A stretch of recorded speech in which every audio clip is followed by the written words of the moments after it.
pasado habíamos hablado acerca del mandamiento, la orden, no la sugerencia ni la propuesta, sino el mandamiento, que es muy diferente, de predicar el Evangelio. Esto se encuentra en Marcos capítulo 16 y vamos nuevamente a ir a esa porción y vamos a refrescar un poco la memoria. Vamos a hablar un poquito acerca de lo que se habló el domingo pasado y vamos a ir un poco más adelante, porque creo que es muy importante tener las ideas claras. No hay nada peor en esta vida que un creyente que no sabe ni lo que quiere. Y he encontrado mucha gente así, gente que se llaman cristianos, gente que van saltando de iglesia en iglesia, un poquito aquí, un poquito allá, un poquito con este pastor, un poquito con el otro pastor.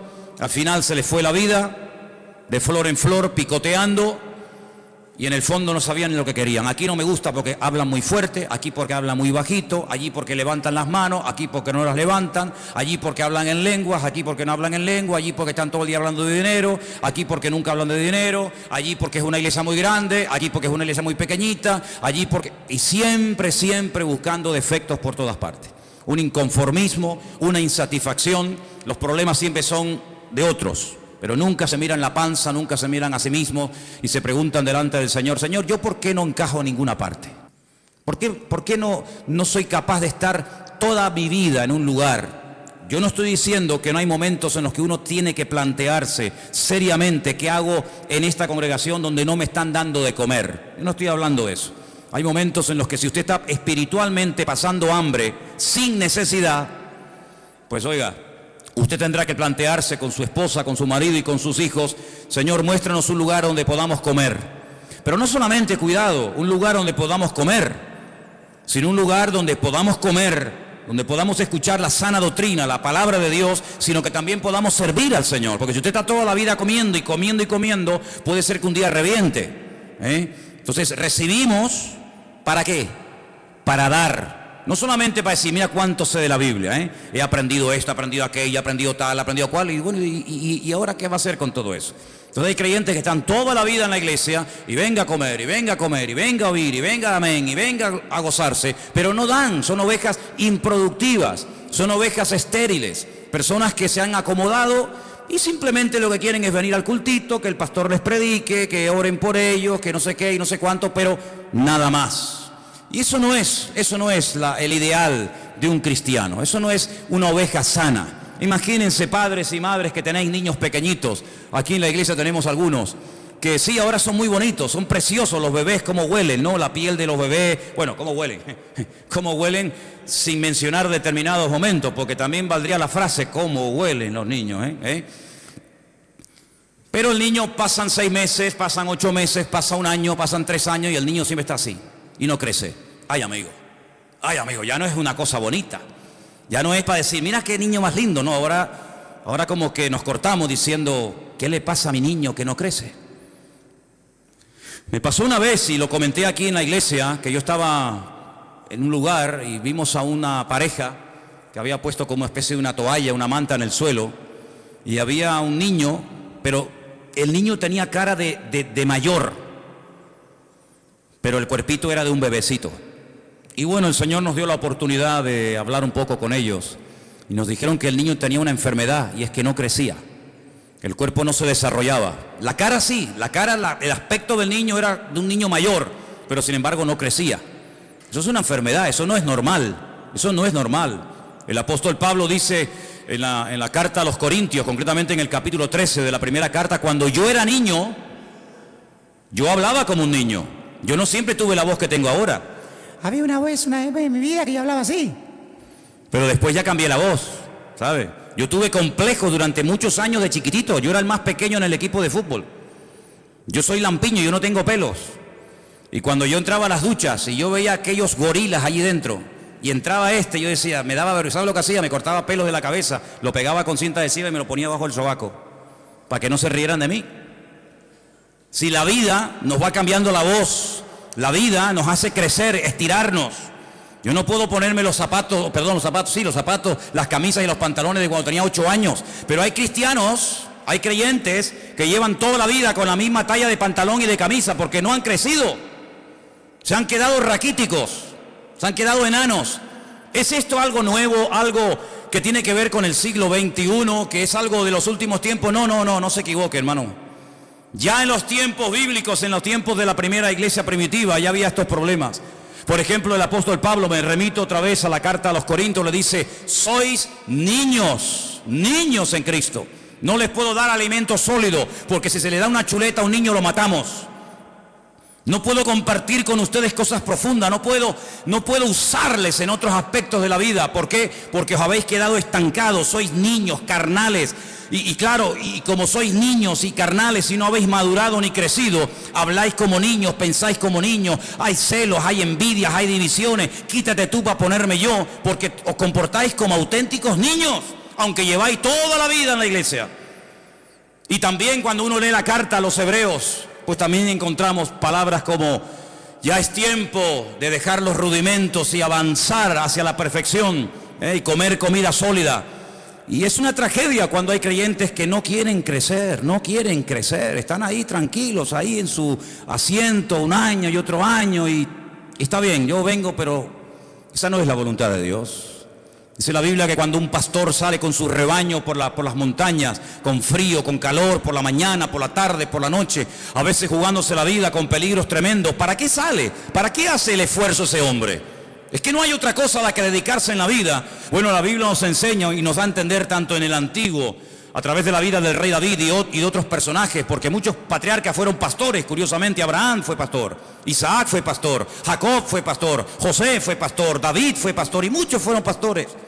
Y el esfuerzo que hacían era para poder ver que ese rebaño les daba leche, o les daba corderitos o cabritos, o les daba lana, o les daba algo. Pero nadie se está sacrificando año tras año, día tras día, pasando frío y hambre y jugándose la vida por nada. ¿Se da cuenta? Entonces el Señor ha invertido mucho en ti, hermano. ¿Sí o no? El Señor ha invertido mucho tiempo en nosotros, mucho.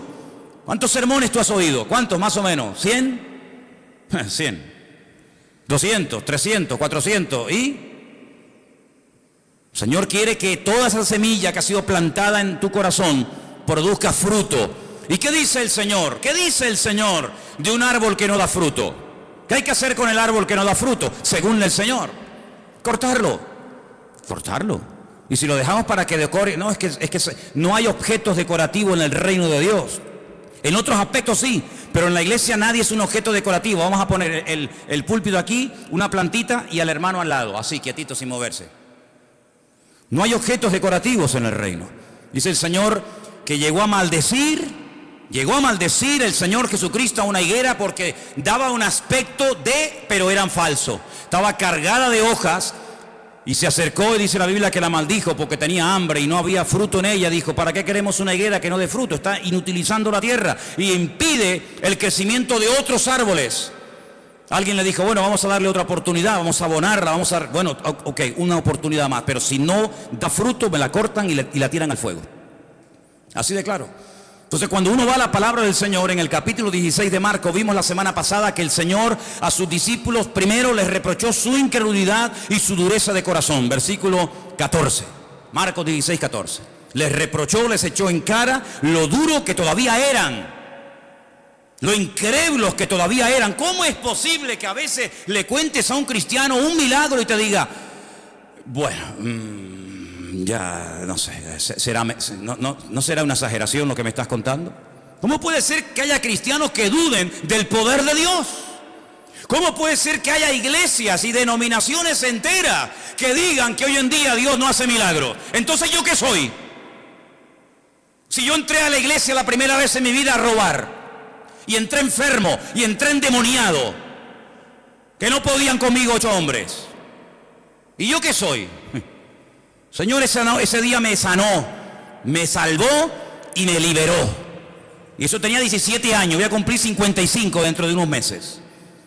Y nunca más el enemigo me volvió a meter mano ni a meterse dentro de mí ni a despertó. ¿Por qué? Porque el Señor hace una obra total, rotunda y absoluta.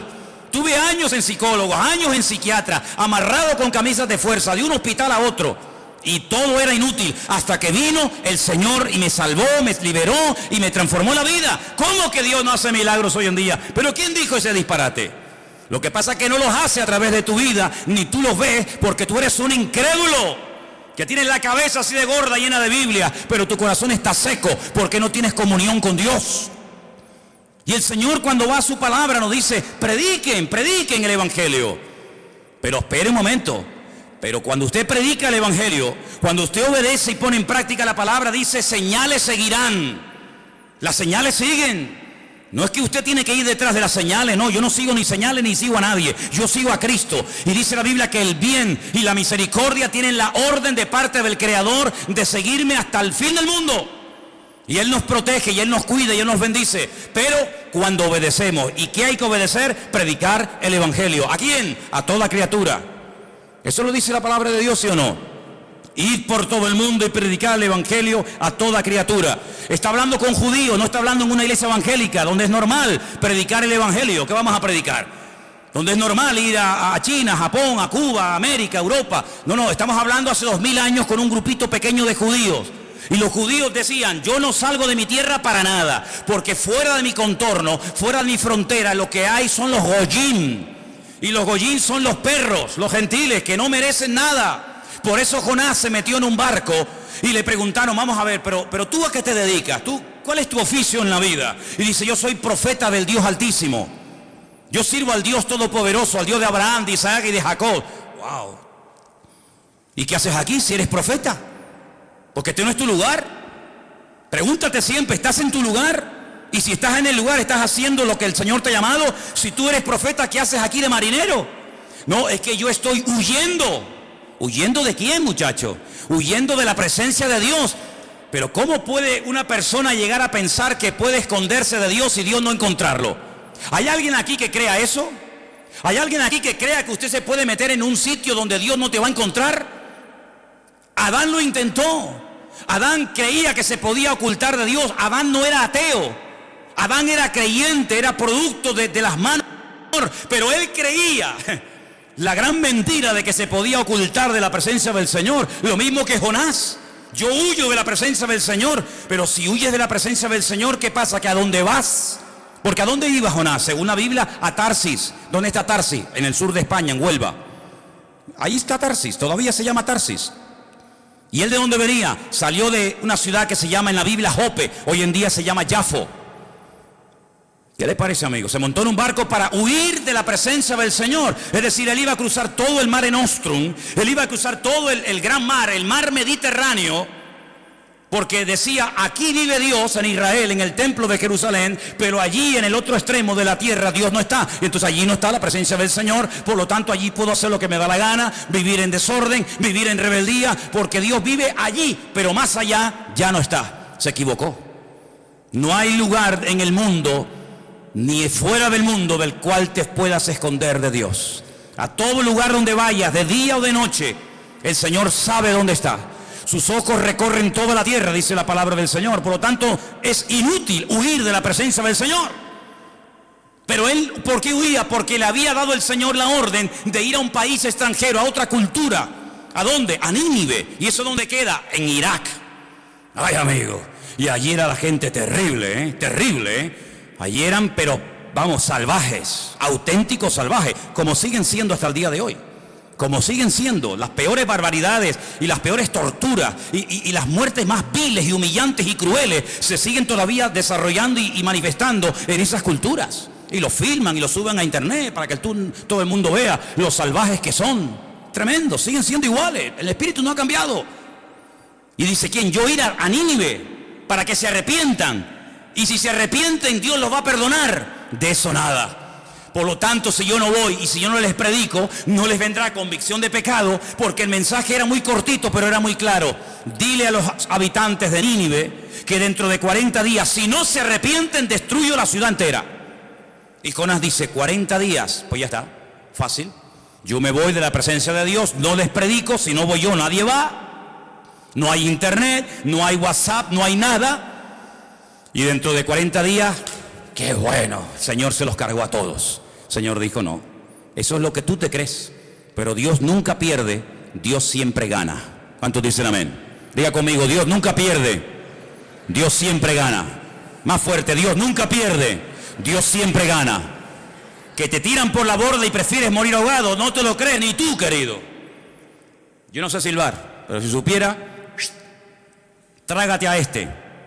Ya verás cómo le quito la tontería. Cuando él se metió dentro de aquel submarino, dentro de aquel enorme pez, y comenzó a sentirse mareado, y una noche, y 2 noches, y 3 noches, dijo: Dios mío, sí voy, cuenta conmigo, allá voy. Pero fíjate tú, prefería morir antes de dar su brazo a torcer. Que no, ¿a que sí? Porque Dios nunca pierde, Dios siempre gana. Y vas a ir, quieras o no quieras. Así de claro. ¿Y qué pasó con Pedro? Porque eso fue en el Antiguo Testamento. Y Pedro, conociendo al Señor, viviendo con el Señor: Señor, lo que tú me pidas, ¿sí? Vete a casa de Cornelio a predicar el Evangelio. ¿A casa de quién?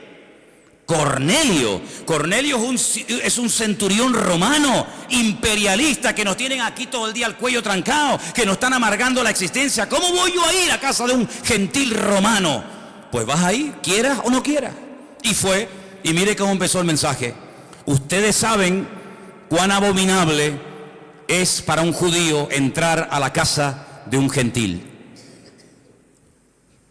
Qué presentación más hermosa.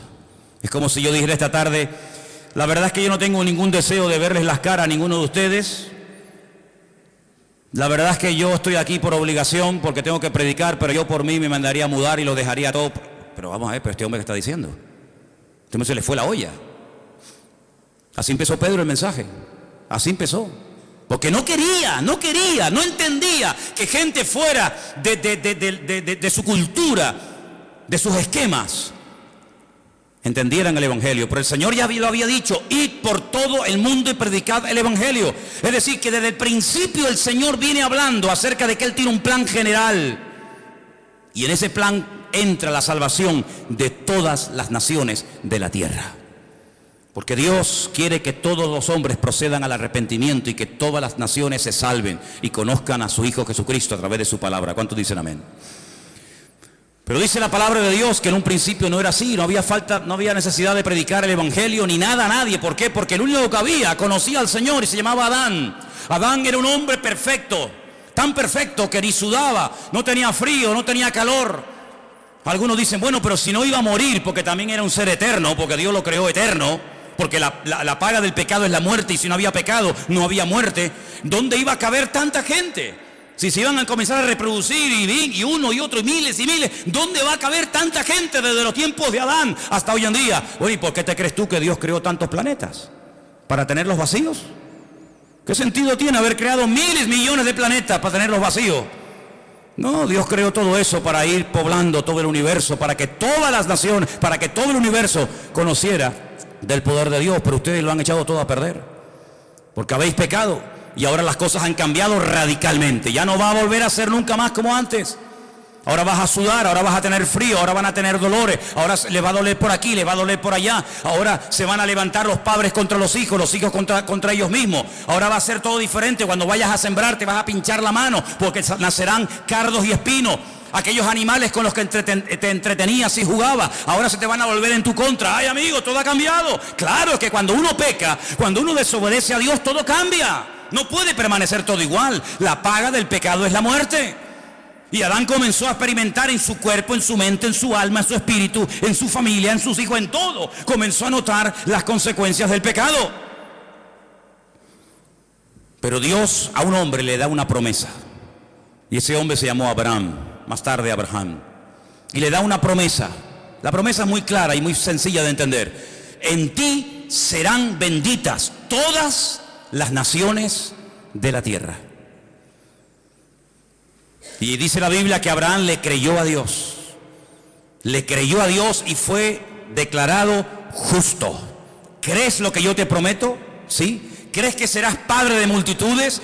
¿Crees que saldrá un día alguien de tus lomos y será un instrumento de bendición para todas las naciones de la tierra? ¿Lo crees? Y Abraham dijo: lo creo. ¿Dónde se escribió eso? En ninguna parte, no hacía falta. Él le creyó a Dios y su fe fue contada por justicia. Entonces, ¿por qué casi 500 años después Dios da la ley? Si ya había dado la promesa y Abraham la había creído, ¿para qué tuvo que dar la ley? ¿Qué sentido tiene? Porque Abraham no necesitaba leer la Biblia. Abraham oía a Dios y lo entendía. Vas a ser padre, amén. Cámbiate el nombre, amén. Vas a tener un hijo que a través de él vendrá la promesa, amén. Vete mañana y me lo sacrificas sobre un altar en el monte Moriah, amén. Él tenía una línea directa con Dios, le entendía perfectamente. Él le transmitió su fe a su hijo Isaac. Isaac nunca leyó la Biblia, nunca fue a la iglesia, nunca tuvo un pastor, un rabino, un reverendo, pero ellos entendían a Dios. No vayas a Egipto, le dijo el Señor a Isaac. Y dijo, pues no voy. ¿Dónde lo leyó? No hacía falta. Jacob, ¿dónde se congregaba? En ninguna parte. Pero sin embargo él tenía encuentro con ángeles, él hablaba con Dios. Dios le dijo, a partir de ahora te vas a llamar Israel. Jacob no, Israel. ¿Cómo tenían ellos tanta línea directa con Dios? José nunca leyó la Biblia. Uno de los hijos de Jacob nunca leyó la Biblia, nunca fue al culto, nunca estuvo en una reunión. Sin embargo, un día le vino una mujer casada a proponerse acostarse con él. Dice, ni se te ocurra, yo no puedo hacer eso, pecaría contra mi Dios. Pero ¿dónde está escrito que eso es pecado? Dijo. ¿En qué libro? ¿Dónde está escrito que acostarte con la mujer de tu amo Potifar sea pecado? Aquí está escrito. No necesito ley, no necesito Torah, no necesito nada, porque yo conozco a mi Dios. Y como conozco a mi Dios, sé lo que le gusta y lo que no le gusta, lo que le agrada y lo que no le agrada. Y a Noé le dice, cuando construyas el arca, vas a coger 7 parejas de animales limpios y animales impuros, y los vas a meter en el arca. ¿Y cómo sé cuáles son los limpios y cuáles son los impuros? Si eso no está escrito, yo te lo voy a decir. Entonces hubo un tiempo, una generación, hubo un grupo de personas minoritarias que tenían un nivel de comunión, un nivel de santidad, un nivel de relación con Dios tan elevado que no necesitaban que nadie les predicara, que no necesitaban Torah, que no necesitaban ley ni mandamientos ni nada. Entonces la pregunta la vuelvo a hacer otra vez, ¿para qué Dios la dio? Si cuando Dios le hablaba a esta gente ellos entendían y obedecían, ¿para qué da la ley? Cuando la ley son 613 mandamientos. ¿Para qué? Si ellos saben, con esta no me puedo acostar, este es un animal limpio y no se puede comer, este es inmundo y no lo puedo comer, esto lo puedo hacer, aquello no lo puedo hacer. Si lo saben todo porque tienen esa ley grabada en sus conciencias y en sus corazones, ¿para qué le das la ley? Bueno, es que la Biblia dice para qué fue dada. Vamos a verlo. Gálatas capítulo 3, verso 19. Porque esta pregunta que yo estoy lanzando hoy a todos ustedes, esta pregunta no es la primera vez que un ser humano se la hace en la historia de la humanidad. Esta pregunta ya se la han hecho miles a lo largo de la historia. Por lo tanto tiene respuesta. ¿Dónde está? En la Biblia. Vamos a verla. Gálatas capítulo 3, versículo 19. ¿Lo tienen, hermanos? ¿Para qué sirve la ley? Porque Abraham no la necesitó.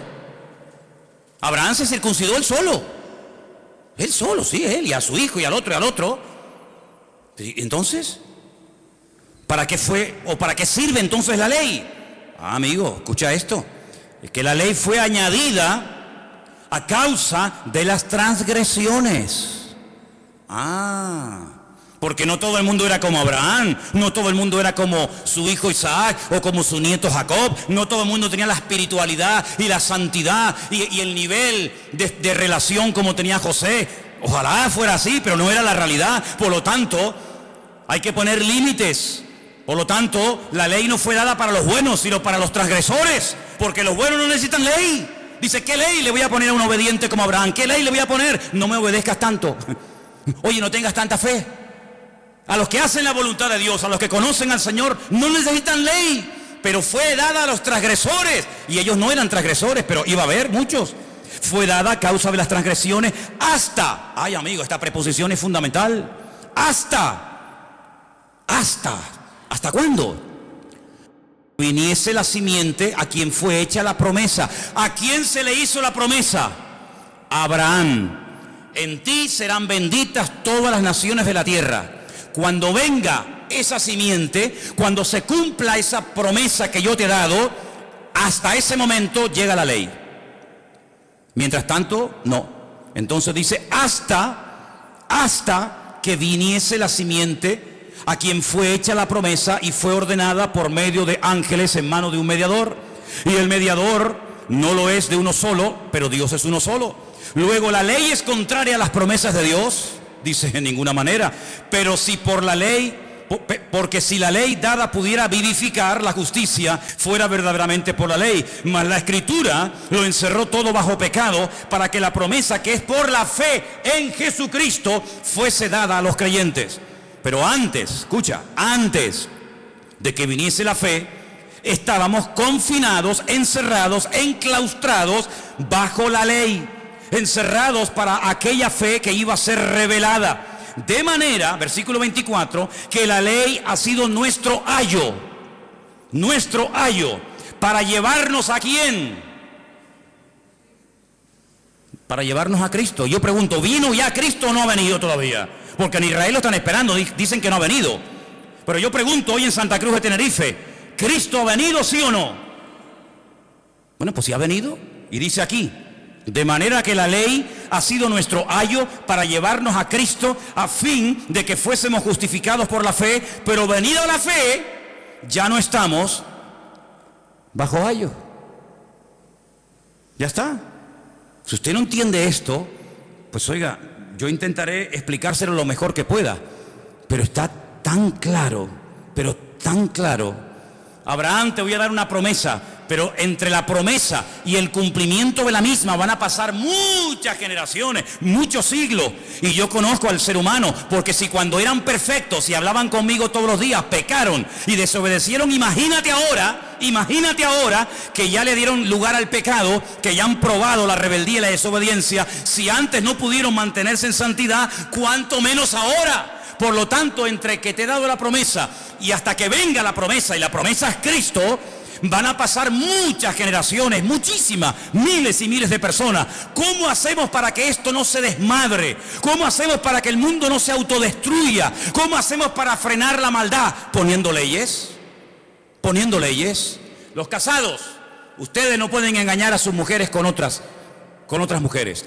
Mujeres, ustedes tienen que ser fieles a vuestros maridos. Hijos, tenéis que obedecer a vuestros padres. Agricultores, tenéis que hacer esto y esto y esto. Ganaderos, tenéis que hacer esto y esto. Solteros, casadas, viudas. Y hay un montón de leyes. Pero si yo sé que de aquí al Puerto de la Cruz o de aquí a los cristianos no puedo ir a más de 120, porque yo lo sé, ¿sí o no?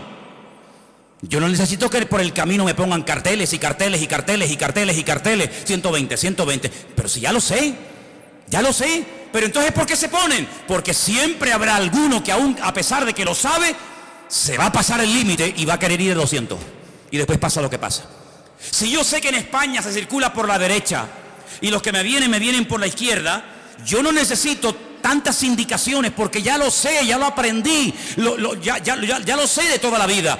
Ay, amigo, pero hay gente que a pesar de esas leyes dice, no, yo me voy por la izquierda, y mira lo que pasa. Los kamikazes, que encima apuestan dinero, chocan uno con otro y se rompen familias y un auténtico desastre. Las leyes se ponen para los transgresores, no para los obedientes. Si usted ama a su esposa, usted no necesita poner un cartel en la puerta de su casa, no cometerás adulterio. Es que yo ya lo sé, José lo sabía, sin necesidad de ley.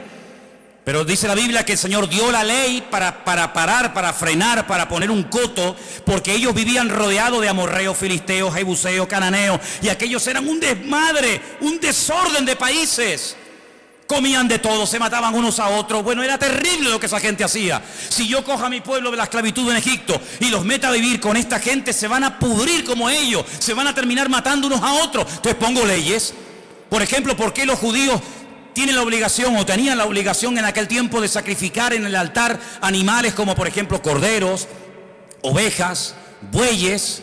Porque eran los animales sagrados del enemigo. Y entonces, ¿qué es lo que hacía? No, de sagrado nada, aquí el único sagrado es el Señor. Y puso leyes para marcar una diferencia, para que ustedes sean un pueblo diferente, que habla diferente, piensa diferente, viste diferente, actúa diferente. Pero el que sabe cómo soy yo no necesita leyes.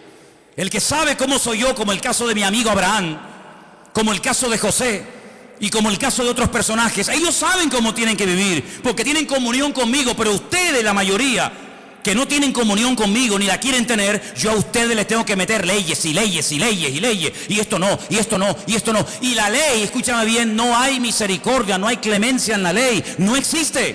Te para el guardia civil y usted va a 200 y le dice carnet de conducir, papeles del vehículo, no sé qué, no sé cuánto, y usted le dice, mire, ¿y no me podría perdonar? No. ¿Por qué? Porque la ley dice que usted se ha pasado el límite de velocidad y según la ley yo lo tengo a usted que multar. ¿No hay misericordia? No. ¿No hay clemencia? No.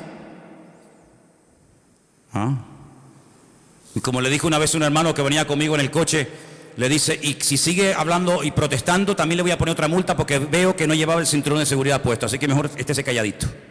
Pues le van a caer todas encima. ¿Qué le parece, amigo? Entonces la ley tuvo un objetivo temporal, transitorio. Primero, poner freno, poner limitaciones al desmadre, a la carnalidad del hombre.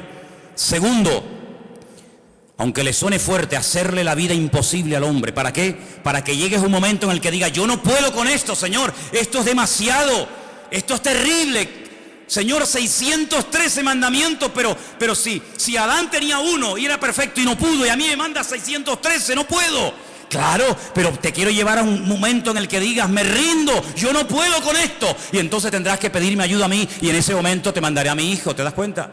Porque la ley es un instrumento, no un fin. Y hay gente que se queda con el medio y no se da cuenta de que Dios utiliza cosas, pero todas esas cosas, ¿a quién apuntan? En la misma dirección, apuntan a Cristo. Y si no entendemos que el Evangelio, la figura central del Evangelio no es el pastor, no es la iglesia, no son los milagros, sino que la figura central, el mensaje central del Evangelio se llama Jesucristo, no vas a entender absolutamente nada, porque hasta que usted no entienda la base, usted no va a poder construir encima. Se le va a venir todo abajo. Y la ley es un medio, no un fin en sí mismo. Mire lo que dice, por ejemplo, Romanos 3:21. Lo tengo aquí también subrayado, se lo leo. Ahora, aparte de la ley, se ha manifestado la justicia de Dios, testificada por medio de la ley y de los profetas. La justicia de Dios por medio de la fe en Jesucristo. Sigo leyendo versículo 22. Para todos los que creen en Él, porque no hay diferencia. Por cuanto todos pecaron y están destituidos de la gloria de Dios, siendo justificados gratuitamente por su gracia mediante la redención que es en Cristo Jesús, a quien Dios puso como propiciación. Palabra más rara esta, sustitúyela y ponga sustituto. Él es el sustituto, Él ocupó tu lugar. Ahora te lo explico.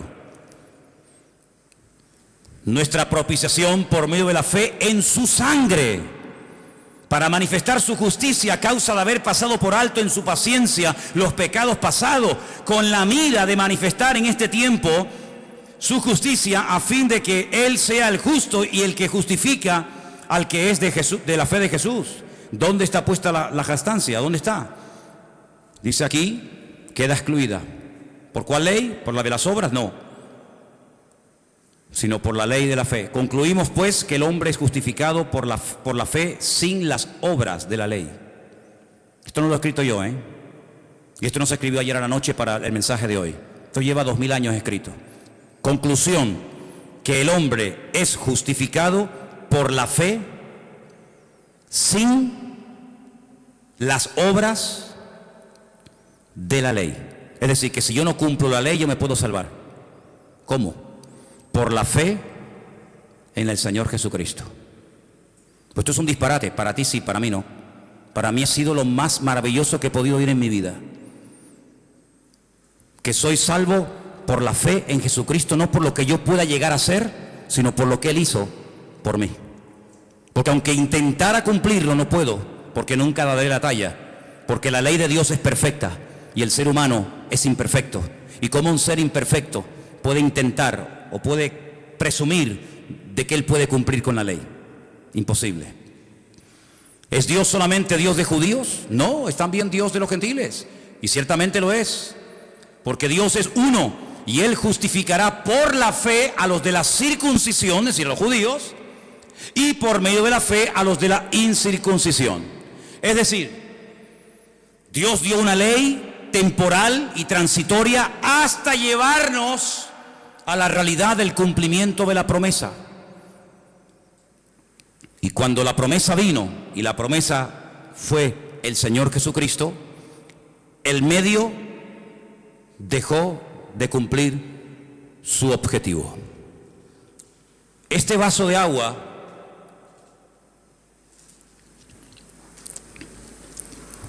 es simplemente un medio para depositar en él agua, pero el valor no está en el vaso, el valor está en su contenido. Y para poder transportar de un lugar a otro el agua no lo puedo llevar en la mano, lo tengo que llevar en un recipiente, en este caso el vaso o la botella. Pero cuando yo bebo el agua, ya el vaso no tiene ninguna razón de ser. ¿Qué es más importante, el contenido o el continente? ¿Qué es más importante, el medio o el fin? ¿Qué es más importante, aquello que se utilizó para llevarme a Cristo o Cristo que fue el cumplimiento de aquel medio por el cual Dios estableció la ley? Decide tú, tienes que decidir. Nosotros tenemos la capacidad de elegir el tipo de vida que vamos a llevar delante del Señor. Bueno, y entonces, ¿qué pasa con los mandamientos de la Biblia? Me refiero a los del Antiguo Testamento. Vamos a poner un ejemplo y vamos a proponer en esta tarde el cumplirlos a rajatabla. Voy a llevarles, por ejemplo, a dos versículos, Éxodo 23 y Levítico 23, ¿vale? Vamos a hacer la prueba. Éxodo, repito, 23, 14. Y el otro es Levítico 23 también. Los dos capítulos 23. Vamos a ver. Vamos a ver. A ver qué nos conviene más. Éxodo capítulo 23.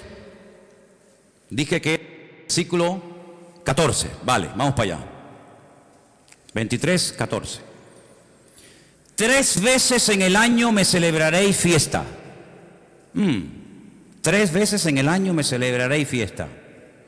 Halloween, Semana Santa y Navidad. ¿No? Eso no dice aquí. Pero que dice que hay 3 fiestas en el año que tengo que celebrar. Vamos a ver cuáles son. La fiesta de los panes sin levadura guardarás.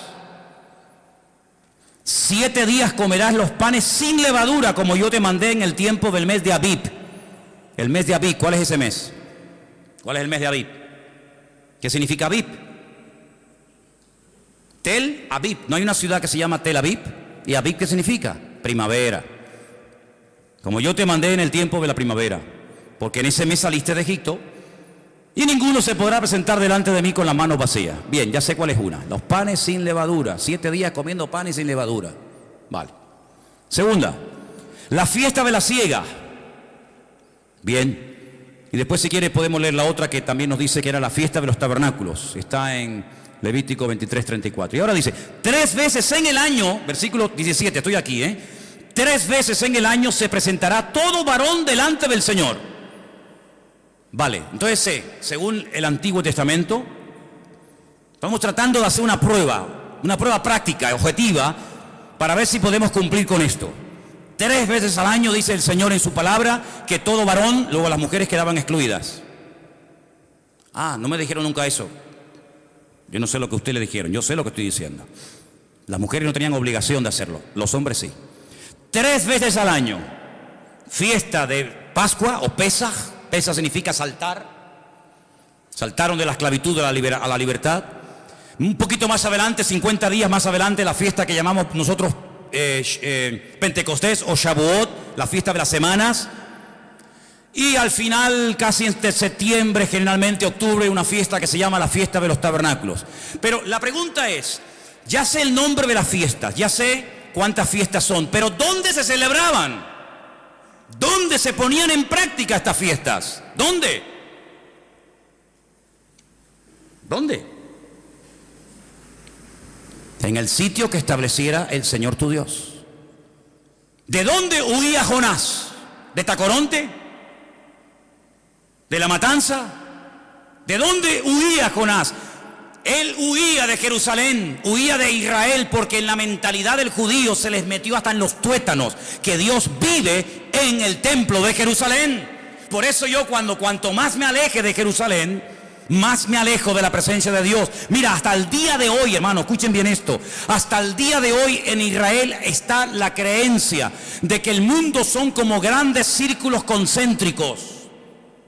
Cuanto más lejos vivas de Jerusalén, más lejos vives de Dios. Si tú vives dentro de Israel, estás más cerca de Dios.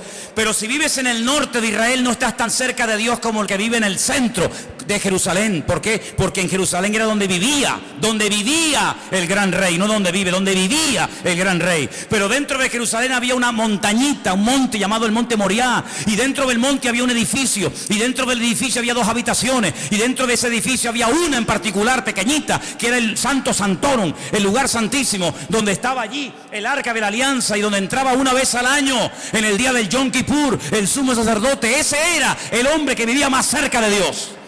Los demás vivían, depende, a 4 kilómetros de Dios, a 5 kilómetros de Dios, a 8 kilómetros de Dios. Esa era la mentalidad, que había. Y el Señor dice: me celebraréis estas 3 fiestas anuales donde yo lo dijere, donde yo lo estableciere. Bueno, venga, va, a ver, tubillete.com, vamos a sacar billetes para poner esto en práctica. Estamos ahora en la fiesta de la... ¿Cómo es? La fiesta de la Pascua. Muy bien, venga, tubillete.com. Mañana sacamos un billete, salimos desde Tenerife Sur, paramos en Madrid o en Barcelona, y de ahí cogemos otro avión y nos vamos a Tel Aviv. Llegamos a Tel Aviv, cogemos la guagua y nos vamos a Jerusalén. Cuando lleguemos a Jerusalén decimos: oye, una pregunta, ¿el Monte Moria aquí dónde queda? Pues claro, uno se imagina el Monte Moria como las cañadas del Teide, ¿no?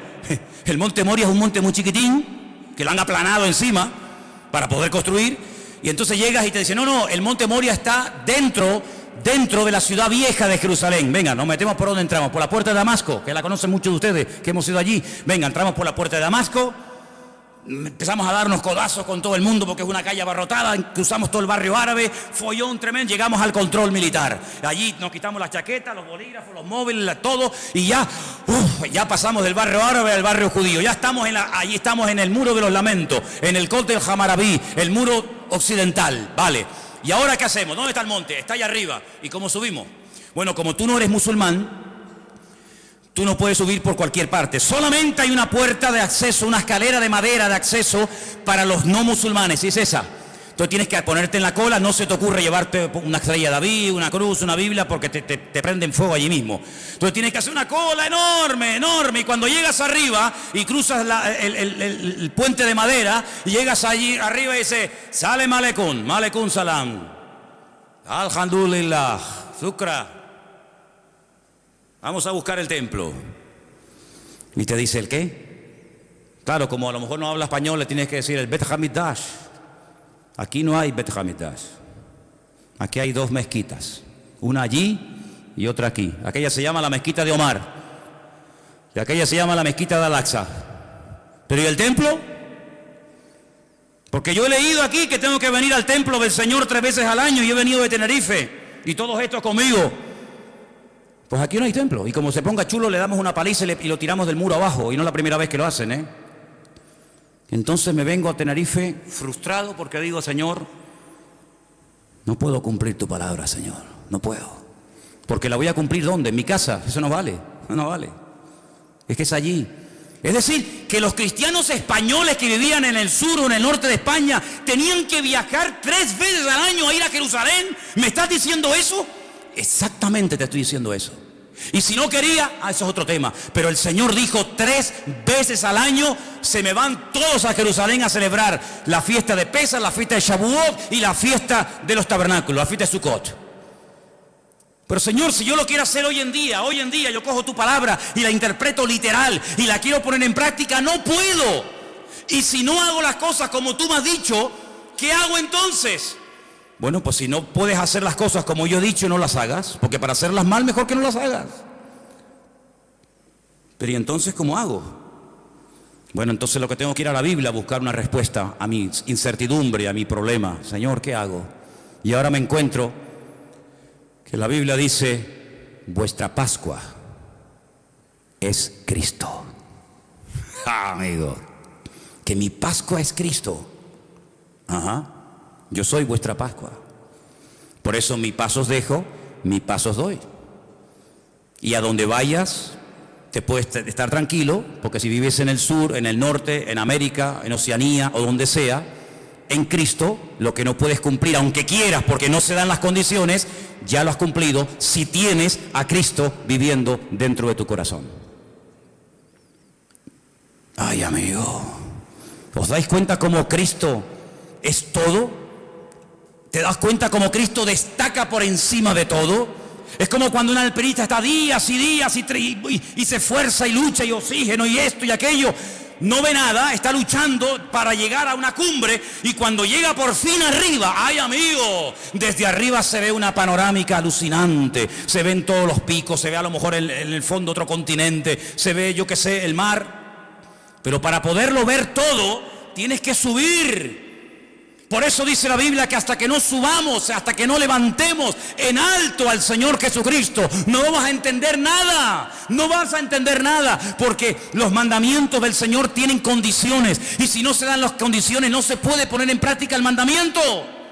No te puedes inventar una Biblia a tu manera, a tu estilo. No se podían hacer sacrificios en la casa. Eso quiere decir que yo no puedo hablar de la Pascua en mi casa. ¿Quién ha dicho eso? ¿Quién ha dicho que no? ¿Quién ha dicho que no podemos hablar en la iglesia o en la escuela dominical o en el culto de jóvenes o donde sea de cualquier otra fiesta? No estoy diciendo eso. Lo que estoy diciendo que si usted quiere hacer las cosas decentemente y con orden, como Dios manda, aunque quisieras, no puedes. Porque de los 613 mandamientos, más de 418 giran en torno a la construcción del templo. Ahora mi pregunta es esta: ¿Dios no tiene poder para que se levante el templo en Jerusalén ahora mismo? Cuando le dijo Pilato al Señor, ¿no me hablas? ¿No me contestas? ¿Tú no sabes que yo tengo poder para...? Y el Señor como diciéndole, pero si yo hago así, amigo, yo hago así, me vienen aquí 1.000.000 de ángeles a defenderme. ¿Qué estás diciendo? Claro que el Señor podría ahora mismo hacer así, y arrasar todo lo que hay allá arriba y construir el templo. ¿Pero por qué no lo hace? Pues porque no le da la gana. Porque no quiere. Porque el Señor permitió que lo destruyeran, y el Señor hasta este momento, hasta este minuto, ha impedido que se vuelva a reconstruir, para que ya no esté vuestra vida girando en torno a un edificio de piedra, sino que vuestra vida sea una vida cristocéntrica, centrado no en un templo, no en un lugar, no en un país, sino que vuestros ojos estén enfocados en Cristo. Y por eso Pablo dice, si habéis, tú sabrás si habéis o no, si habéis resucitado con Cristo, poner la mira, ¿dónde tengo que mirar? ¿A dónde mira el musulmán cuando ora? A la Meca. ¿A dónde mira el judío cuando ora? A Jerusalén. ¿Y a dónde mira el cristiano cuando ora? ¿A dónde miro? ¿A Jerusalén? No. ¿A la Meca? No. ¿A dónde miro? Poner la mira en las cosas de arriba y no en las de la tierra, donde Cristo ha resucitado, y poneros con Él en lugares celestiales en Cristo Jesús. Ay, amigo, es que no me habían hablado así, que no es mi culpa que no te hayan dicho eso. Pero hoy en día nuestra vida no gira en torno a una fiesta, no gira en torno a un hombre, no gira en torno a un medio, sino gira en torno al Rey de Reyes y Señor de los Señores. Y sin Él no lo tenemos nada, y con Él lo tenemos todo. ¿Cuántos dicen amén y le dan un aplauso al Rey en esta tarde? ¡Gloria a Dios! ¡Y a su nombre! ¡Y a su nombre! Eso es lo que es el Evangelio. Eso es el Evangelio. Aunque quisieras hoy a muerte dar tu vida por cumplir los mandamientos de la Torá, no puedes. Por eso están insatisfechos continuamente. Por eso han tenido que decir, bueno, y si ahora no podemos orar 3 veces al día o presentar nuestro sacrificio, y no podemos subir al templo, y no podemos, ¿qué hacemos? Y ahí se levantaron los rabinos a lo largo de la historia y escribieron una enciclopedia gigantesca, enorme, llamada el Talmud. Ay, amigo. ¿Y qué es el Talmud? Pues es la creación de la Mishnah y la Gemara, la Totafot y la Hagahá. ¿Y eso qué es? Tradiciones y mandamientos. Y el Señor dijo, recorréis tierra y mar para ganar a un prosélito. Y una vez que lo ganáis, le ponéis tanta presión y tantas cargas encima que lo agobiáis y lo convertís en 2 veces más hijo del infierno que antes, pero vosotros ni con un dedo las movéis. Que Dios no vino a ponernos cargas, Dios vino a decir, los que estáis cargados y trabajados, abusados espiritualmente, hartos de la vida, venid a mí y descansad, y yo os haré descansar, dice el Señor. Para eso vino Cristo. Y ahora podemos entender cosas tan sorprendentes que rompen los esquemas de la época y hoy en día, como por ejemplo aquella mujer que dice que la sorprendieron en el mismo acto de adulterio. Bueno, hermano, yo entiendo que la pillaron con las manos en la masa. Ahora, si usted es mujer y está cometiendo adulterio y te pillan, quiere decir que pillan a uno y al otro, ¿o no? ¿O con quién está cometiendo usted adulterio? Con la silla. ¿Con quién? No, te hemos pillado. Y no sacaron una foto porque no pudieron. Entonces cogen a la mujer y al hombre, cogen a la mujer y la llevan al Señor. Y le dicen, según nuestra ley, fíjate tú dándole clases de ley al Señor. Dándole clases de ley al Señor. Cuando esta Biblia que tengo en mi mano es la palabra escrita de Dios. Lo que Dios hablaba, lo que salía por su boca, aquí se escribió. ¿Sí o no? Pero entonces Cristo, ¿qué era? Era la palabra hecha carne. Dios habló, Dios permitió que su palabra se escribiera y Dios permitió que su palabra se humanara, que su palabra se encarnara, y dice, y vimos su gloria como el unigénito del Padre. Luego, cuando vas a darle clases de Torah, cuando vas a darle clases de ley al Señor, el Señor, que es la palabra, dice, a ver, ¿qué dice vuestra ley? Si fui yo el que te la di, ¿de qué vais? ¿Le va a enseñar un hijo a ser un hijo al Padre? Será al revés, ¿no? Digo yo. Es que nuestra ley dice que a tales personas hay que matarlas a pedradas. Bueno, a uno y a otro. ¿Y tú qué dices? Dice, bueno, la mujer, claro, echa polo, sabe que en cuestión de minutos hacen un hueco en el suelo, la meten de cintura para abajo, le ponen, a veces sí, a veces no, una especie de tela encima, la rodean y empiezan pim pam, hasta que la machacan y la matan a pedradas. A ver, que nosotros ya tenemos claro lo que tenemos que hacer. Solamente venimos a pedirte tu opinión. ¿Tú qué opinas de esto? Porque esta merece morir. Y es verdad. En la ley no hay misericordia. El que la hace la paga, amigo. Menudo dilema, ¿eh? Menudo problemón. ¿Pero para quién? ¿Para el Señor? El Señor no tiene nunca ningún problema. Dice, espérate un momento. Hace así. Escribe. Y venga a escribir, la lista vacía. Ven a escribir. Y dice que cuando miraban aquello, decían, oye, que puso en el suelo mi nombre. Ese soy yo. Claro, porque la inmensa mayoría que estaban allí condenando a los demás, ellos también habían tenido relaciones con ella. ¿Qué te crees? El que tiene digamos, una prepotencia de estar siempre acusando a los demás, generalmente es el peor que está, siempre es él. Generalmente es así. Es mucho más fácil apuntar así que verte que te estás apuntando tú, ¿no? Oye, que te puso ahí el DNI, muchacho, 42815-975B. Ese soy yo. Y ellos, cuando vieron los nombres en el suelo, dijeron, vámonos, nos pilló. A ver si vamos a morir también nosotros. Y dice que fue uno, y el otro, y el otro, y el otro. Todos se fueron, quedaron descubiertos, amigos. Amigos. Pero quedó uno solo. Uno que nunca había pecado. Uno que jamás había tenido un mal pensamiento. Uno que fue santo desde el vientre de su madre hasta el día de hoy. Uno que tenía toda la libertad del mundo para coger las piedras y machacarla viva. Y ese uno se llamaba Yeshua HaMashiach, el Señor Jesús. ¿Por qué no lo hizo? Porque es como una incoherencia que digas que se haga una cosa y luego tú mismo la quiebras. Esto hay que hacer, y cuando lo vamos a hacer no nos deja. ¿Cómo es esto? Pero es que para cumplir la ley, por ejemplo, este mandamiento, tienes que llevar una vida tan pura, tienes que llevar una vida tan santa, que para matar a otro, ¿cómo tiene que ser tu vida, amigo? ¿Cómo tienes que estar tú delante de Dios para poderle quitar la vida a esta persona, aunque se lo merezca? ¿Cómo tiene que estar tu vida? Es decir, que tú estás peor que ella. Lo que pasa es que a ella la pillaron, pero tú has pasado desapercibido, porque tú eres el niño bueno. Esta es la mala porque la pillaron, pero hay algunos que no los han pillado todavía, pero son peor que los que han sido descubiertos. Y se sintieron aludidos, sus conciencias se sintieron tocadas y dijeron, vámonos, antes de que nos mate también a nosotros. Y el Señor la coge y le dice, levántate, mujer, yo no te condeno, solamente te voy a decir algo, vete y no peques más. ¡Qué alivio!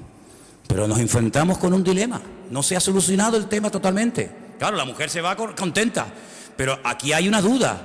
Entonces, ¿qué hacemos? ¿La cumplimos o no la cumplimos? Porque si resulta que se acostó con otro y tú la perdonas y aquí no ha pasado nada, cuando tu palabra dice en la ley que hay que matarlas a pedradas, ¿en qué quedamos? Perdonamos ahora a los asesinos, a los pederastas, a los etarras, perdonamos a todo total. Dios es bueno y perdona a todo el mundo. ¿Es eso el mensaje que nos transmite el Señor? No, es que hay parte B, viene la segunda parte, escúchala. El Señor sabía que tenía que morir, pero si Él lo había mandado. El alma que pecare, esa morirá, y esta pecado tiene que morir.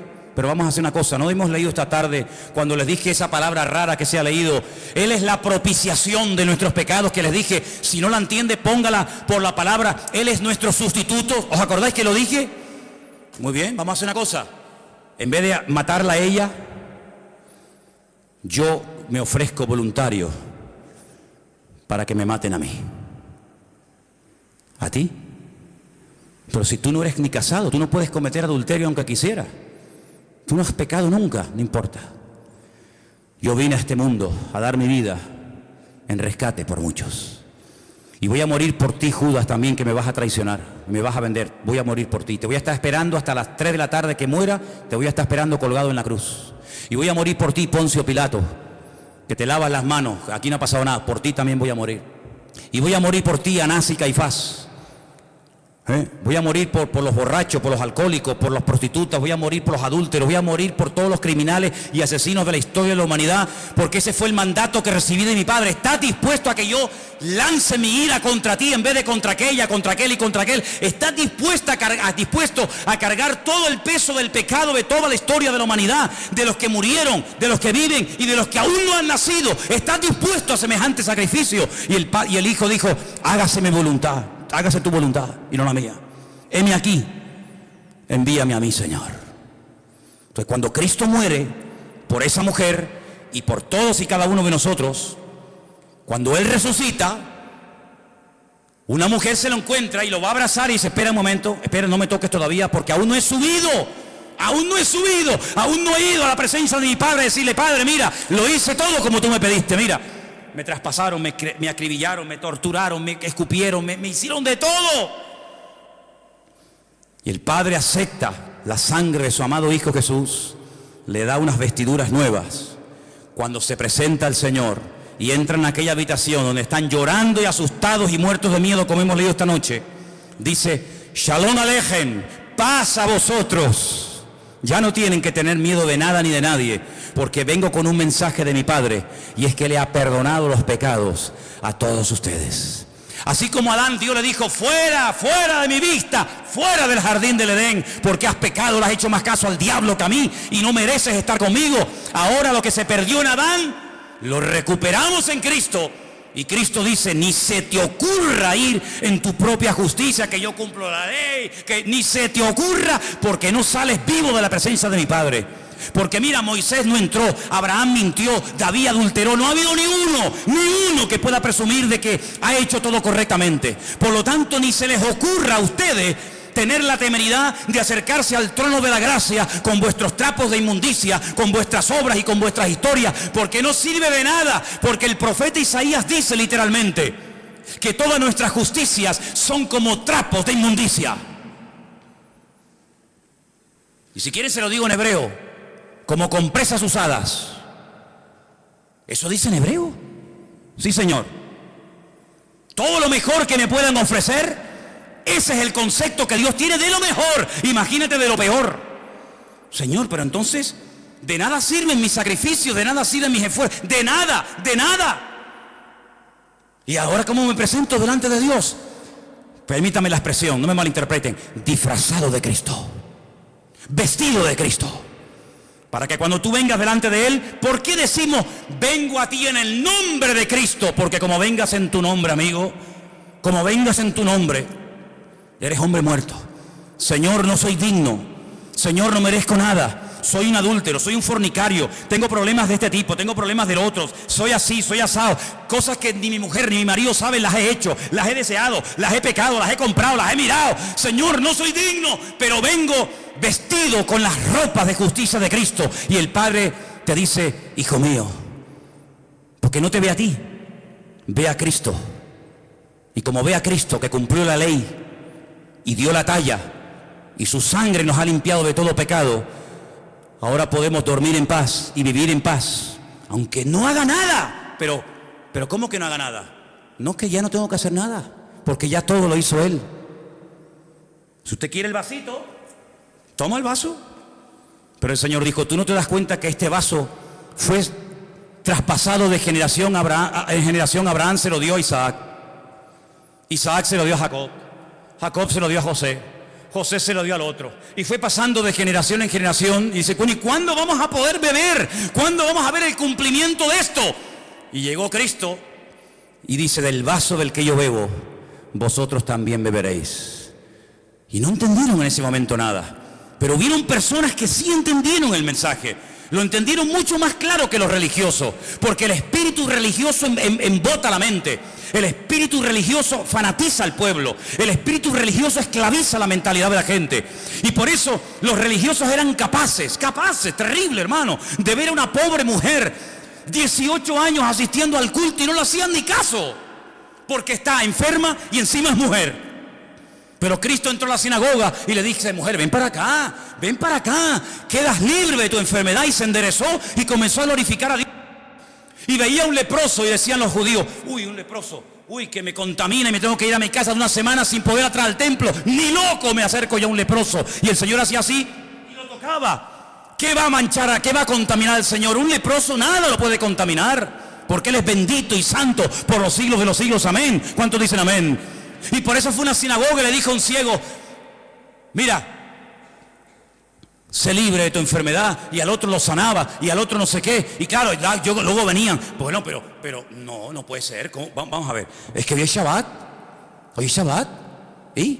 Es que el Shabbat no se puede hacer esto. ¿Cómo que no? ¿Quién dijo eso? No, es que ya. ¿Y quién te sanó a ti? Yo no sé cómo se llama. ¿Y cómo te sanó?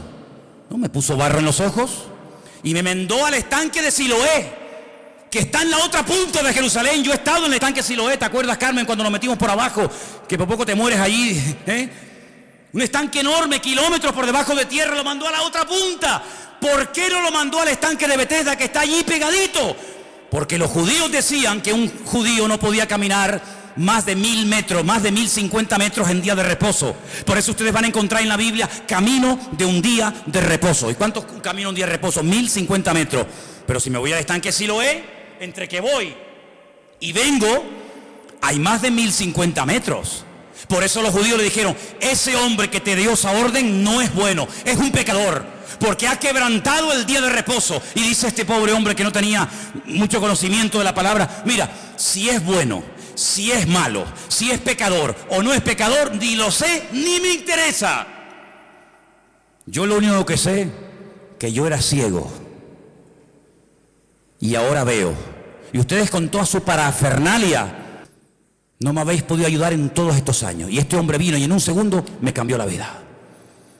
Hasta que tú no entiendas que el Evangelio ha superado con creces todos los medios, todos los vasitos, todos los instrumentos que ha utilizado el Señor, vas a ser un esclavo de cosas. No toques, eso no se puede hacer, eso no se puede mirar, eso no se puede ir. Y el Señor dice que ha venido para darnos libertad cuando conocemos la verdad, y la verdad se llama Cristo. Por eso en esta iglesia predicaremos toda la vida que teniendo a Cristo lo tenemos todo. ¿Cuántos dicen amén? Hay iglesias, lo sé, soy consciente, llevo ahora 34, 35 años de pastor, conozco todos los pastores de estas islas, los conozco, sé cómo se llaman, cómo se mueven, incluso algunos que ni son pastores, pero ellos dicen que lo son. Y en algunas iglesias, si usted no paga el diezmo, está bajo maldición, y la gente se asusta. Y si usted se va de esta iglesia, usted va sin la bendición. Y si usted no habla en lengua, no se va al cielo. Y venga condenación, y venga condenación. Mi Señor no vino para amargarle la vida a nadie. Mi Señor vino para dar libertad a los cautivos.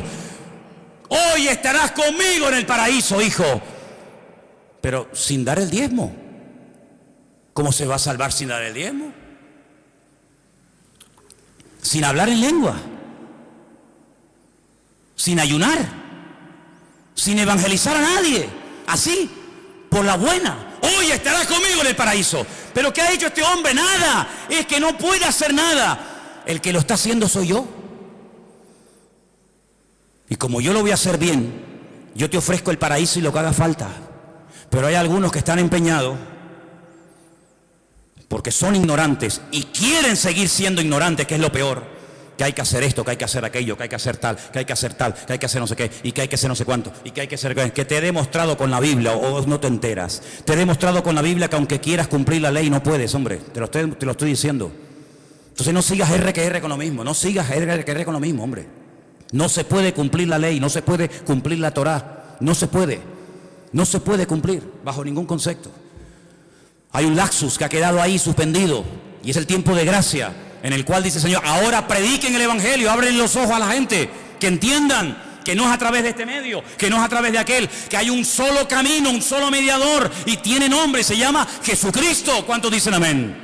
Entonces, si usted viene a esta iglesia y quiere dar el diezmo, que no lo quiere dar, a mí me da igual si usted da dinero o no da igual de dinero, me da igual. Si muchos de ustedes cuando estaban en el mundo yo estaba predicando el evangelio, si yo no vivo de lo que la gente da, yo vivo por fe porque sé que mi Señor es mi pastor y nada me faltará.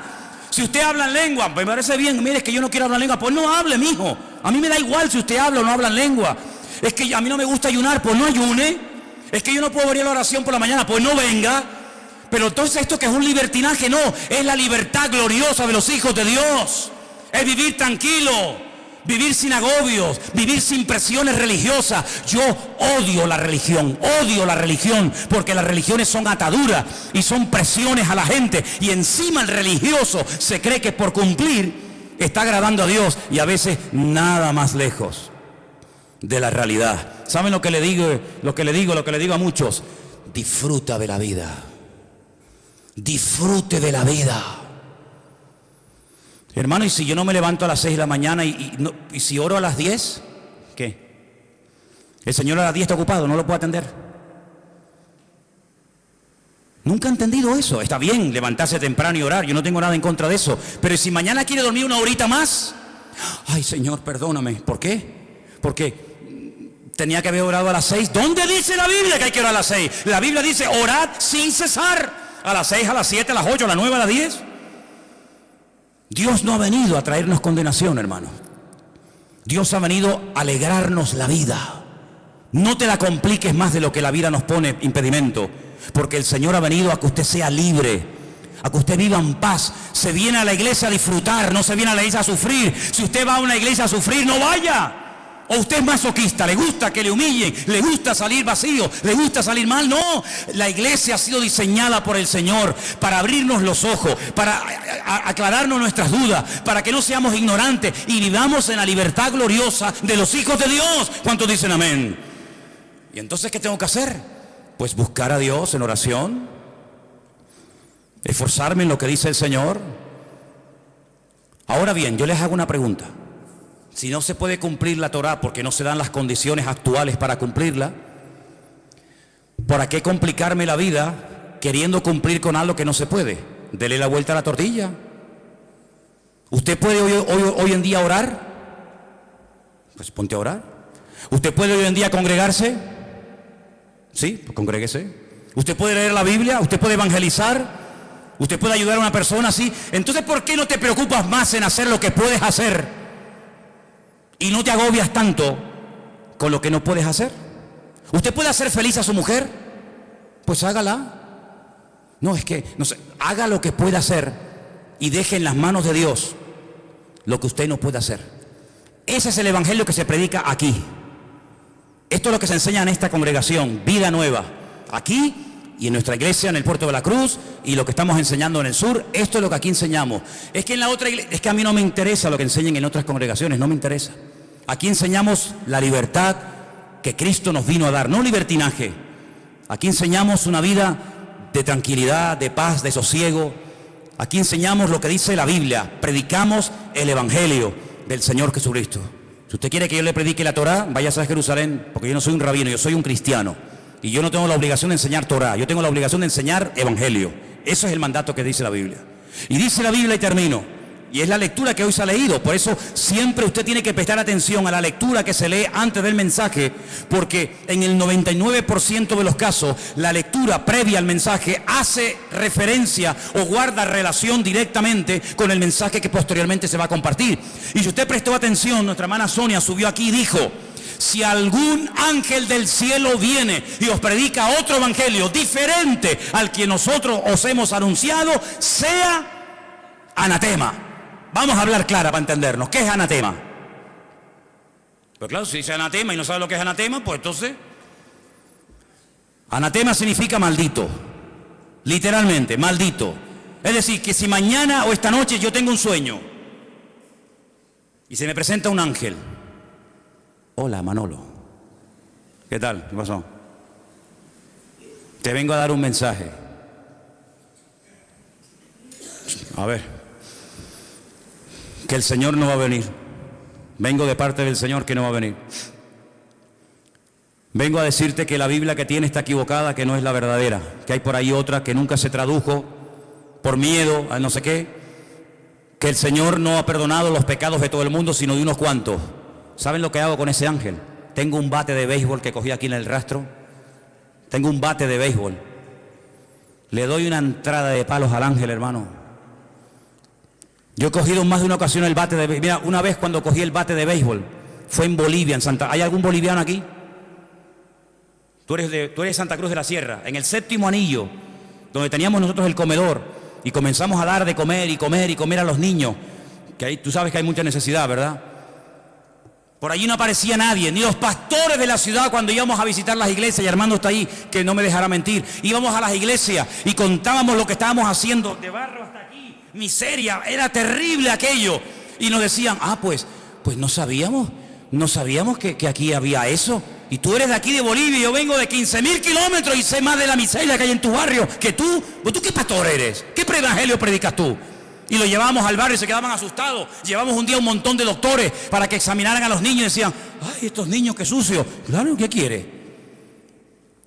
A los pocos días de estar allí predicando el evangelio y de haber inaugurado un comedor, hicimos una campaña evangelística y el barrio contento, bueno, la gente venía, era aquí una pasada. Ay, amigo, me dicen unos niños, hay por allí unos señores que también están como ustedes repartiendo folletos y Biblia. Y digo, ¿sí?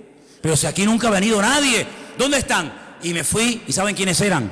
Ya saben, ¿no? Los testigos de Jehová. No habían ido nunca en la vida, pero ahora que veían que la gente venía a escuchar la palabra, ahora ellos también venían a repartir comida, ahora ellos también venían de bueno. ¿Sabe lo que hice? Me da igual lo que usted opine, ¿eh? Me da exactamente igual. Ya a las alturas que estoy, me fui, cogí un palo así, me acerqué a los testigos de Jehová y les dije, mira, sinvergüenza, aquí estas criaturas han estado pasando hambre y frío y miseria, y habéis sido incapaces en toda vuestra vida de haber venido aquí, y ahora porque veis que dando comida la gente viene a ver el evangelio, ahora vienen. Te doy 2 minutos para que desaparezcan del barrio. Como no se vayan del barrio, me lío a palos con ustedes y me quedo solo. Y los saqué a todos del barrio. No fueron más en el tiempo, yo no sé si fueron después, pero mientras yo esté aquí no entra un demonio de esto utilizando malamente la palabra para... Y los saqué, bueno, no, gracias a Dios no tuve que darle ningún garrotazo a nadie, pero estuve dispuesto a darlo.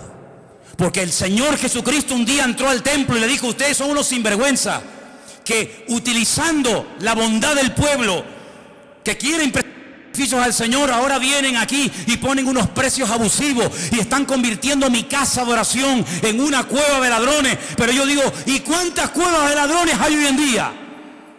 Que afuera pone iglesia no sé qué, iglesia no sé cuánto.